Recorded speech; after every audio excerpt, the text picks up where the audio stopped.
Depuis quand Donald Trump s'intéresse au génocide? Il veut intervenir au Nigeria avec son armée parce qu'apparemment les chrétiens se font massacrer par les musulmans. Je crois qu'ils se battent avec l'Égypte. Le Nigeria, c'est 200 millions de personnes. 90% musulmans.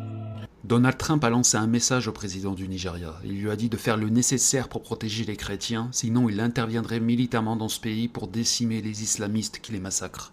Faut savoir que c'est dans ce pays que les chrétiens sont les plus tués dans le monde. Et quand on parle de massacre, on parle pas de 1 ou 2 personnes tuées par mois, on parle de centaines de personnes massacrées dans leur village. Depuis le début de l'année, plus de 7000 chrétiens ont été tués, et c'est sans parler des enlèvements. Les médias aiment bien nous parler de Boko Haram, la réalité c'est que la majorité des attaques sont commises par des musulmans peuls, pas par des terroristes. C'est eux qui commettent la grande majorité de ces massacres, eux étant majoritairement des éleveurs et les chrétiens des agriculteurs, ils déciment les chrétiens pour récupérer leurs terres. Et le gouvernement ne fait rien entre inaction et complicité. Faut savoir que l'ancien président jusqu'en 2023 était lui-même peul et musulman. J'en avais parlé il y a quelques mois déjà, j'ai eu des pleureuses qui étaient venues me dire que je généralisais trop. Enfin bref, Trump a donc averti le gouvernement du Nigeria de protéger les chrétiens et d'agir vite sous peine d'intervention militaire et de couper les aides. Et bizarrement, vous allez voir que ces prochains mois, les massacres de chrétiens vont fortement diminuer. Quant aux géopoliticiens comme Bassem, ils confondent le Nigeria avec l'Éthiopie et les tensions avec l'Égypte par rapport à un barrage.